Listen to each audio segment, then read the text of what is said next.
the simple fact that the idea is there is enough. Seeing Boise State make it to the college football playoffs, like we all seen that, and we all know that it's possible. So as long as we do what we're capable of right now and take each day, day by day, and put in the work now, when that time comes, we have a great opportunity as unique as anybody to make it to the 12-team playoffs.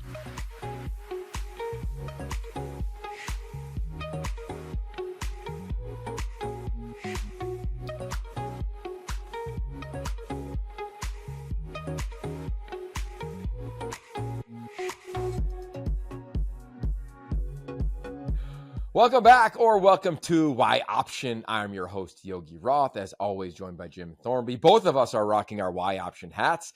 Go to yoption.com, get yourself a hat, get yourself some merch, and while you're there, take a listen to some of our recent guests. Christian Capel, full-on spring preview of Washington, the Huskies in year 2 under Jed Fish. How about Daniel Jeremiah? Jim, he absolutely crushed it. Draft preview, talking about his frosted tips. There's a lot there. Today, another man with great hair is Malik Murphy. That is our guest today. As always, our guests are presented by our founding partner, 76, keeping you in the know on the go, go, go. Now, Malik Murphy was an elite high school recruit. Big time, Elite 11 quarterback. That's where we first met. He and I will talk about that a little bit. He went to Texas. Then he went to Duke, where he thrived last year, in my opinion. Now he finds himself as a starting quarterback in Corvallis at Oregon State. So, B fans, Pac-12 fans, this episode is for you in that regard. We'll take a deep dive into Oregon State, Jim. Also, a deep conversation with Malik. He's just a beautiful soul. B fans, if you haven't met him yet, this is a perfect introduction to him. Go say hi to him after the spring showcase coming up in a couple weeks. But before we get into the weeds, Jim, Pac-12 football. What did we learn last year in the reshuffling of power conferences in college football? Yeah, what I think we learned was, and I think the most important thing to take away from it was that while the path is hard, it's there's pretty much almost no margin for error. There is a path to the CFP for these schools because we saw it with Boise State, who will be in the Pac-12 in 2 years. When we were watching Washington State last year. And when they were really rolling, we were like, they have a chance. They have to win. They have to have a couple things go the right way. And then things kind of fell apart for them at the end. It was tough, but you can see like the math is there basically for no better reason than anything else. But when you look at Oregon State, like that for them last year was crazy because I don't know if I've ever remembered seeing a team just hit by injuries as hard as they were. And it was a team that where you saw them early on, they were 4-1 and you're like, oh, they're doing pretty well. And then to finish 5-7, the first time they've had a losing season since the COVID year, which kind of throw that year out as well. But it was just a season that was tough. But I think they can take away from our goal can still be making the CFP. We've seen that, in the future, this is still something possible for us. Yeah, and I think even we talked to Trent Bray when he, took the job when the Pac-12 adjusted, and he was like, "Look, we're talking about we got an opportunity to go to the playoff. Like if we handle business, we're going to go." And you could argue their path now, based just on the opponents they play, is a smoother path than it was when they were in the Pac-12, just based on who they played. I mean, it's just a fact. Now, granted, you got to navigate your roster, and I think year one for any coach, whether you're experienced at a new place, whether you've never been a head coach before. It's just different. It's something that you really can't prepare for. You really can't even describe. I had spent some time with Trent Bray in February. I went and hosted their signing day event. They call it the Rev, kind of revving fans up. It was awesome, Jim. I mean, it's sold out, 500 plus people, alums like Brandon Cooks, like elite alums in the room, as well as a bunch of players, including our guest, Maalik Murphy. But talking to Trent Bray about this team, it just feels as though like he's got his arms around the thing now in a different way, which makes total sense. You're navigating and you have a line in the sand where you could talk about this is who we are moving forward with a conference. This is what we're going to be in rev share, in NIL. Like Oregon State can go compete with any other power school in America. And I think it's just important to continue to hammer that home. Like they're a Power 4 school. Their league right now is one that's shifting as Teresa Gould has led and added more teams to it. And this year there's only 2 in the Pac-12. It's kind of a funky year in that regard. But they still have facilities. They have a fan base. They got this fresh stadium. I mean, and now they got an elite quarterback in Malik Murphy. Like, I can't wait to go watch this team play. And let's just pray, to your point, that they can stay healthy. One of the guys that I can't wait to watch stay healthy is a guy I got to also know at this event was Trent Walker, a wideout for them who, you know me, find me a slot wide receiver who makes plays, kind of looks like me. Like, I'm going to cheer for him all day long. That is Trent Walker. He's got a great story, too. He grew up just dreaming of going to Corvallis. And I think you think of Trent Bray, you look at Ryan Gunderson, they played there. Like, you've got guys fulfilling a dream. And now here comes their quarterback back to the West Coast, to a place where quarterbacks have thrived, have absolutely thrived. They've added the staff, Mike Cavanaugh, right? He ends up going back. A bunch of different people join this staff in 2025.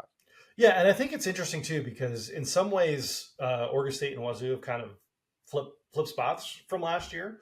Because last year, Oregon State had the brand new coach. This year, Wazoo has the brand new coach. Last year, Wazoo had the experienced quarterback in John Mateer. And now they're going to have, with Oregon State having Malik Murphy. I mean, Oregon State started 3 different quarterbacks last year, and it didn't go the way they wanted to. They combined for 7 passing touchdowns and 11 interceptions. And to the point we talked about before with just the injuries. I mean, Jam Griffin, when they had Jam Griffin and Anthony Hankerson as kind of the 1-2 combo there in the backfield, like, it was like, oh man, we might not be great at throwing the ball right now, but we can run it down everybody's throats. But then when Jam went out and the offensive line started getting some health issues, it really turned into a long season for that first, for Trent Bray in his first year there. But to your point, I think there'll be some new energy with the new staff and obviously the new quarterback. So I think there's reason to be excited about Oregon State this season. Yeah, and I think also one other note for Trent Bray is Keith Hayward. He decided to step down and make a change in his life from being the defensive coordinator at Oregon State. Trent Bray says, well, let me do what I do best. If I'm in charge to drive the Maserati, like, let me sit in the front seat at least and handle it when it's on one side of the road. Like, I love that element for him coming back and doing it. I mean, think about it. It happens in college football, not everywhere, but we've seen this many times. The head coach calls plays. We just don't talk about it on defense. That's the difference, right? Whether it's Lincoln Riley or Jed Fish, you can go up and down college football and find a couple guys that have always called plays as the head coach. I mean, Ryan Day finally gave it up at Ohio State for Chip Kelly. Now he's giving it up again in Brian Hartline. But the point is that usually when you're a first-time head coach, like, you do what you do best for the most part. And I like that Trent Bray said, instead of going to get somebody out there that can go run this defense, even run my defense, I'm going to run it. I'm going to coach. This is what I do best. This is why you hired me. So I'm bullish on that being the right move right now for where this team is and where this defense is. And to your point of the quarterback, the last thing there with Malik Murphy, who will be our guest here in moments. How many people thought a year ago that Oregon State would be able to be in the market for one of the premier transfer portal quarterbacks? You probably weren't like saying 100%. Like, you saw it with DJ Uyunglele, and that happened when they were in the Pac-12, and that's what happened, right? That was Michael Penix Jr., that was Bo Nix, that was Caleb Williams. No doubt. That's just kind of every day that's what happens. But when the league shifted, there was definitely a sentiment of like, can they go get a premier signal caller? Or will they just develop a 3-star player or a good high school guy like a Sean Mannion, and then he'll kick out and go play somewhere else? Kind of like John Mateer did, kind of like Cam Ward did. And I think they flipped the script a little bit. They went out and got, and granted, it wasn't like the deepest portal market at quarterback in recent history, but Malik is a premier player at that position. They proved that their collective, their community, their program, their staff has all the things, 360 degrees, to be able to recruit and land one of the premier players at that position. So here's our conversation with one of those guys. This is a guy I've known since he was 16. I think Malik is a special young man. He's got a way where he can be magnetic. People are going to follow him. He's got that it factor we talk about here often. He walks in a room, people feel his presence, and he makes them better. I think he will make your ears better and make you even more excited for the season, especially if you're a Pac-12 fan or a fan of Oregon State. Here's our conversation presented by our founding partner, 76, with Oregon State quarterback Malik Murphy. As mentioned, a guy that I just loved watching grow, Maalik Murphy, smooth operator, Magic Man, is here with us now at Oregon State. Malik, thank you for the time. How is your day and spring football going, man? Everything been going good. Hasn't really hit again yet. Our first practice back from break is tomorrow, so can't wait to get back with the guys. And just get back to practicing, getting better each day. Amen. All right. Well, your story, there's a lot to unpack. So let's dive into it. I want you to go back to I think you're 14 years old to get your very first offer. Yeah. That probably seems like a lifetime ago for you, maybe Yeah. multiple lifetimes ago. What do you recall about that day of a dream relatively becoming actualized? So I was at USC doing a mass camp. I think that's what they call it. Like a mass, I guess, showcase. And I think 30 schools were there or something like that. And of course, I'm in 8th grade, or it might have been my freshman year. I honestly don't remember. And I threw pretty well that day. All my guys were there, my 7-on-7 team, and we all did pretty good, of course. But, me being the kid that I was, trying to introduce myself to every coach that I saw, and Colorado State, I guess my impression stuck with them. And, I got the offer at the end of the camp. And, I just remember being super, super excited that, I could finally say I have a scholarship to go play at the next level. I always wondered how I was going to get there and be able to do it. Of course, I knew that I wanted to play in college. I just didn't know how it was done or how I was going to be able to do it. So knowing that, I officially had the opportunity, that was a great feeling. It really was. And I think everybody has that moment when they get their first offer. Yeah. To me, what I don't often learn or glean from them is what they think they want to major in.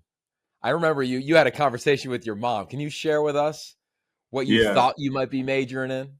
So the conversation went a little bit, uh, it was actually quick. I told my mom I wanted to major in magic, and that was probably seconds after her asking me, what's my plans going to be once I get to college. Of course, I'm going to play football, but school wise, I got to do something with school. And I knew off the rip, I'm a major in magic. I had been watching a lot of magic at that time, so that was an easy answer for me. And she kind of just looked at me and laughed, like, "Oh yeah, you can't do that." So figure something else out. But that's just one of those things, me not knowing, at a young age, not even thinking about the school portion of college. I just wanted to play football. So, yeah, it was pretty cool. Well, look, I'll say this. Number one, and I've told you this before off the air, my dear friend, former colleague, and just somebody I call family is Ted Robinson. He'll be calling some of your games. Okay. And I can't wait to hear him be like, Maalik, Magic, Murphy. So he'll work it in. And that was the magician. There'll be something. Ready, set, dream cabin nestled in the woods. Just 4 hours to go. New job halfway across the country. Butterflies before a first date. Wherever you go, 76 fuels all the ways you go, go, go. In addition to that, I do think a big part of magic is getting people to believe in something. Mm-hmm. But before you can get anybody to believe in something, you have to believe in yourself first. Right. I met you at the Elite 11. Yeah. Right? We went to hot yoga together. We went to the beach together. We created a bond. You created tremendous bonds with 19 other quarterbacks that year. But it all begins, I believe, with your belief in yourself. When you got to that level, because you were a huge recruit, how did that impact you when other people were telling you how good you were going to be? I think the biggest thing about that was having a good team behind me and having a good foundation to stand on to kind of stay level-headed and grounded when it came to, not getting to a point where I thought I was better than everyone else. You know what I'm saying? I knew I was pretty talented, but I also knew that it was a lot of work to be done. Being with Coach Danny, my quarterback coach, my mentor through all of this, and in regards of being a quarterback and being a leader of whatever team I play for. You know what I'm saying? He's helped a lot He's been tremendous throughout this whole process, kind of just leading me in the right direction and putting me, surrounding me with guys that, have been in my shoes before and that I can talk to and I can ask for help with anything. You know what I'm saying? We're just a big family. Team Dime is just a big family. So big shout outs to Coach Danny and everything that, he does for us and the other quarterbacks and my parents as well. I grew up tough when it comes to, the competitive level. Stories about me and my dad, me growing up, he was ruthless. Didn't take it easy on me at all. Didn't let me win a game playing basketball. Didn't let me win a game playing midget ball, playing on our knees, a little tackle football in the living room. It just, he made me get to a point to where even if I knew that I was good, I'm not good enough. It's always somebody out there that's, that could potentially be better. So I got to keep working. I can't get ahead of myself and, keeping that level head, of course. And my mom, shout out to her, of course, the female perspective of it all. She's there to comfort me and she's even tough at times. Like she knows, like she's watched enough football now to know kind of what's right and wrong and how to look at things and process certain stuff. So it's honestly been great just going through this whole process and journey with those three main people. Yeah, I love that, man. As I was preparing for this conversation, I went back and looked at an old photo, and you know what I'm referring to. It's this photo of like all of the Elite 11 quarterbacks on a beach together, locked arms. And to me, the one thing, and I'm going to paraphrase a quote from a dear friend, Chris Peterson, the former coach at Washington, Boise State, where he would always tell freshmen, the only thing I can guarantee you when you get to college is that your path is not going to go exactly how you envision it. When I look at all those locked arms and I see quarterbacks like yourself that are on our second, maybe even third school or didn't start day one on campus, like I think that is different than probably what your vision is when you arrive on a campus for the first time. How do you put into context your journey? Because it has, I would beg to guess that you didn't anticipate that you'd be on your third school heading into now your fourth season in college. Yeah. I've never actually sat back and thought about a way to put it or explain it to others. I love it. I count it as a blessing. I chalk it up as a blessing. I always take things like with a grain of salt. Like, this is how it's meant to be. I'm just gonna make the most out of every opportunity, do whatever I can to, make this new place my home and not really focus on the past or worry about, the stuff that already came and went. But as regards to, kind of my journey, I'll probably say a rocky road, whether it's injuries or having to transfer or not playing right away or, throwing interceptions. Like, it's everything comes with adversity. It's just whether I could get up and get over that hump. And I know I can. I've done it multiple times. So, anything that's ahead of me that has adversity with it, I'm not even worried about. I know I'll be able to push past that. Yeah, we always say here on the show that especially at the quarterback position, you have to have scars. You just have to. It's just part of it. You look at anybody who's found success at this position at any level. I even tell my son, he's a 10-year-old flag football quarterback. Yeah. He threw 2 pick sixes last weekend. Yeah. And he kept saying to himself, I suck. So now, like all week, it's just been positive affirmations of like, no, dude, you get to go again. You get to go again. For you, you had statistically and even wins and losses at a really impressive season last year at Duke. Right. It surprised definitely me when I was like, oh, he's transferring again. And then you're coming back west, which is awesome. And it's in Corvallis, a place that I love just absolutely dearly. What led to you saying, I want to come back to the West Coast and I want to go to one of the most gorgeous and unique college towns, I think, in all of college football? Well, I haven't talked about it much, but, the people that do know kind of just know that it wasn't my choice to, leave Durham and Duke. So it was just one of those things that, I had to move on and kind of make my next move, my best move. And it so happen to be here, and I'm happy to be here. Honestly, everything's been going great. The people here are great. Love the coaches, love the players. Atmosphere has been great. Besides a little rain here and there. I'd rather dry weather, but other than that, it's been a wonderful ride so far. So I just can't wait for fall to come. I think in athletes' careers, you always remember your coaches that you've had, right? Yeah. You think back to you in youth, you've referenced whether it was Danny Hernandez, whether it was your Pop Warner flag football coach, like you've had a bunch of them. Yeah. I think it's so unique of where you sit now in Corvallis. You have Trent Bray, one of the youngest coaches in America. Ryan Gunderson is a dear friend of mine, your office coordinator, quarterback coach. What is it like having that youthfulness, that energy, that competitive temperament every day when you walk into that facility?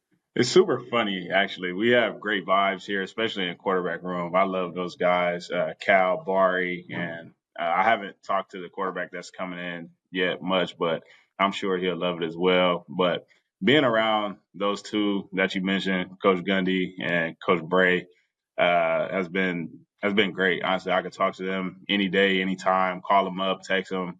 They're like one of us for the most part. You know what I'm saying? They're for the players, they're for the guys, and they want to do anything that they can to help you. And I think I'm able to connect with them, pretty easily because they're both West Coast guys. I think Coach Bray's from like Pullman or something like that, and I think Coach Gundy's from Oregon, and they're just super cool dudes. They're pretty laid back, relaxed. Coach Bray kind of gets a little when it's time for football, but other than that, I love being around them. I think to play at Oregon State, I think back to my time. I played against Oregon State a couple times in bowl games when I was. This is like pre you were even born, probably, man, which is just sad to say out loud. But the team's always had a chip on the shoulder. I think that's just always been a culture in a really healthy way of like, let's go, like, welcome to the fight. Like, come on, let's go. We're going to lock the gates at Reser Stadium and we'll tell you when we let you out. You haven't been there even 6 months yet. You're midway through spring football. What have you learned about Oregon State and the community and the culture and the fan base that has become a part of your personality? I'll say that you immediately get a feel of how much of a family it is here just based off of the staff. Coach Bray went here. Coach Gundy went here. Coach Langs, our offensive senior analyst, like he was the coach here for 10 years. Our O-line coach, he coached here for 10 years with Coach Lang. Like there's so much history, like within our staff and familiarity, like around the facility and just around campus that, you kind of get the feel that this must be a great place if all these guys are coming back. You know what I'm saying? So it's one of those things that I kind of just can't wait to experience and be around and see all the fans once the time comes, like the spring game. Hopefully get to see a lot of people show up and, kind of just be around and take it all in, honestly. Mike Cavanaugh, Danny Langsdorff, absolute legends in the old Pac-10, let alone the transition to the Pac-12. Speaking of, it's the last year of like this unique element in the Pac-12, but there's a path, right? I think when the Pac-12, obviously adjusted, people thought, the two teams that are left, Washington State or Oregon State, they're not going to have a road to the playoff. I think this last year proved that there is a path to that. I wonder with you guys in this offseason and now in spring ball, like, are you talking that way? Like, do you talk playoff or is it just the next, 24 hours in front of us, the 20 feet in front of us? Like, how are you navigating the bigger picture of potentially a tremendous season for all of you? It's all of the above. Honestly, just the simple fact that the idea is there is enough. Seeing Boise State make it to the college football playoffs, like we all seen that and we all know that it's possible. So as long as we do what we're capable of right now and take each day by day and put in the work now, when that time comes, we have a great opportunity as unique as anybody to make it to the 12-team playoff. So, of course, it's exciting. I feel like we have a special team. There's a lot of experience in the back end on defense. There's I have a lot of experience on offense. There's guys that's played a lot of football in general. Just like it's football. At the end of the day, it's football, and it's all going to come down to how bad we want it and how much work we're willing to put in to get there. So that's all Yeah. it is. I love that phrase. It's football. Yeah. I'm often, I think I've shared this story with you. I call it the wonder switch, Mm-hmm. where athletes, when you walk into Research Stadium for the first time, you have this sense of wonderment. Ooh, then your imagination is like, I could see myself making plays here. Right. And then at some point in every athlete's career, I believe that switch that gets turned off. And it's usually whether it's social media, a coach, an experience, a bad game, whatever, but it's on us as the athletes to turn it back on. Mm-hmm. I'm curious for you if that's true. Like, how have you been able to turn that back on for yourself? And like, where's your joy at in terms of playing? Well, you just said playing football. Like, where is that right now, 1 to 10, with your time at Oregon State thus far? Oh, it's at an all-time high. And honestly, as far as the kind of turning the switch off and on, I don't think it ever turns off. Like if you really truly love this sport and you like really enjoy being around it and playing it, like it's on all the time. I was at home this past week for spring break, and of course everybody, you go on break and you want to relax. But we're still working out, still getting better, and you're still thinking about in a couple of days, I'm gonna be back at school. I'm gonna be right back on that field, getting it in with the guys. Like I want to be prepared for that. I want to be able to, go out there and show I haven't been slacking. You know what I'm saying? So it's one of those things that if you're really dedicated to it, that's where the joy is. The fun comes from putting in the work with the guys, and then at the end of the day, going out there and succeeding on the field. So you do. Actually those visualizations come to reality and you see yourself making those plays and you actually feel that joy when the time comes. So. That's very well said from a man who's got a ton of sageful wisdom. I believe in this. I believe in the quote, praise and blame are all the same.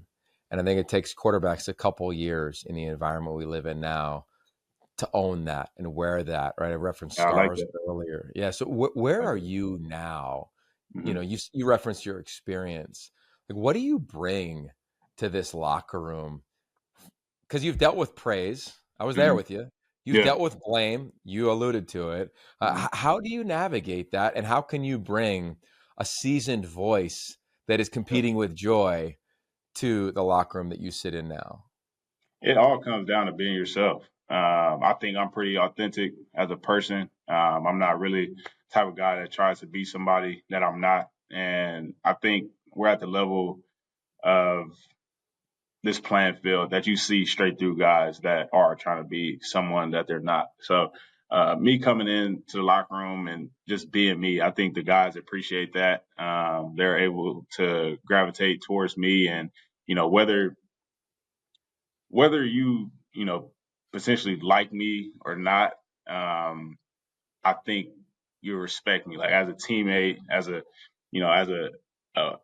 partner to work with. Like everybody knows I want the best for us. Like it's not about me. I want the best for us, and however that comes off, whether we get it in and I'm yelling or I'm pull you to the side, talk to you. Like at the end of the day, it's all for a better reason. So I definitely feel like me being authentic and kind of just being me out there, that's all I have to do. That's all I have to do.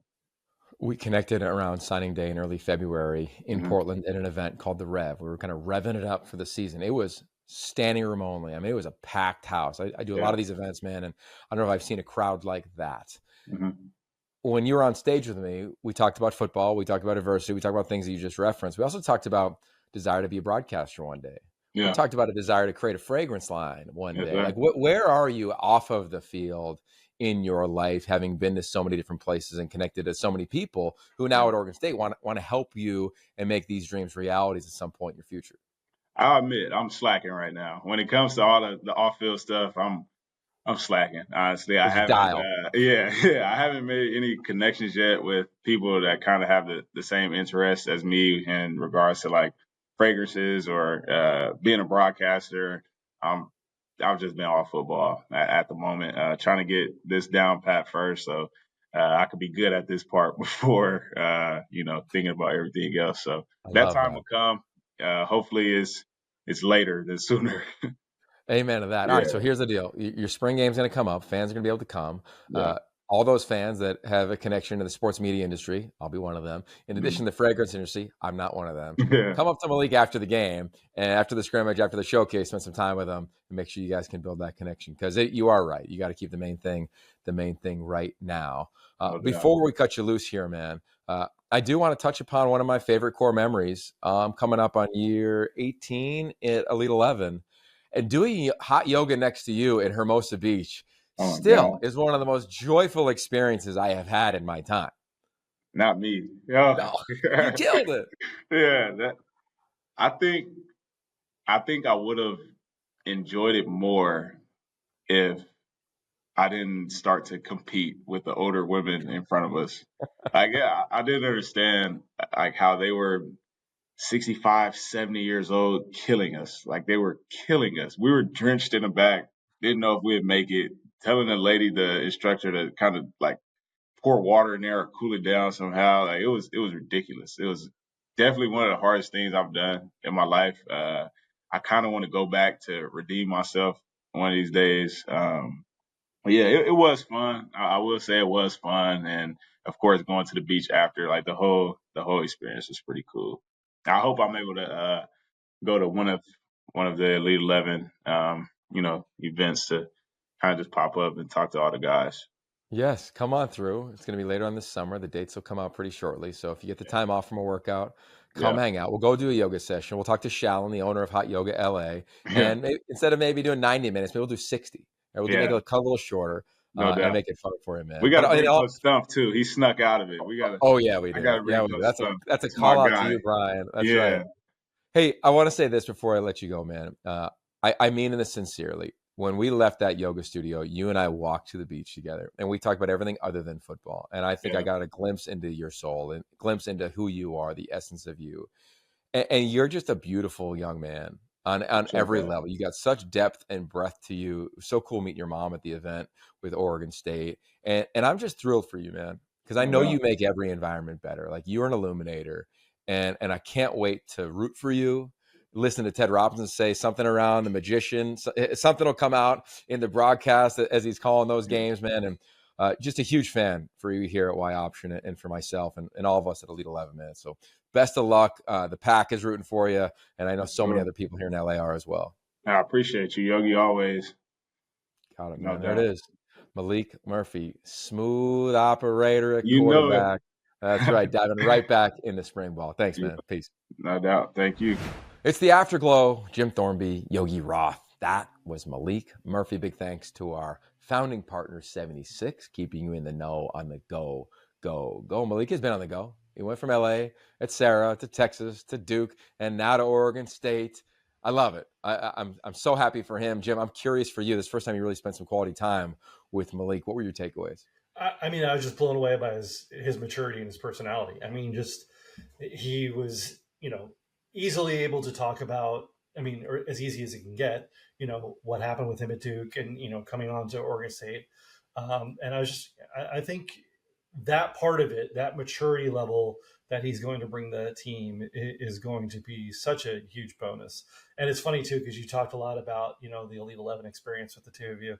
So Oregon State this season opens up the year with Cal, which will have another one of that Elite 11 group's quarterbacks in Devin Brown. So both of them, both West Coast guys from the West Coast in high school, went away to school and now coming back to play in an Oregon State Cal game, which if you would have told them when they were in high school that it would be Oregon State and Cal opening up the season and it would not be a Pac-12 game, they would be like, what? So that's kind of the culmination of all of these storylines from college football the last few years. That's so good. And at the time, at Elite 11, I believe Devin was committed to USC. So, of course he was. Yeah. And then Jackson Dart signed at USC, and now we're talking about Jackson for the draft. If you need some draft coverage, check out the most recent episode with Daniel Jeremiah. If you want some swag, Jim and I didn't plan this. It just happened. What's a good hat? throw it on, yoption.com. And if you're looking for just insightful, thoughtful content in college football, especially all you Beef fans, we really pride ourselves on being thoughtful, but also being a voice for teams on the West Coast, let alone the whole country. I'm heading out to Columbus in a couple of days here to call their spring game on the Big Ten Network, but we also have touch points into the West Coast, which is a huge reason why we wanted to bring Maalik Murphy on. So big thanks, big love to everybody at the Pac-12, Sean Scheffler at Oregon State, Malik for his time, Jim and our team and Vic on the edit. Stay safe, stay steady, enjoy some spring football. Peace.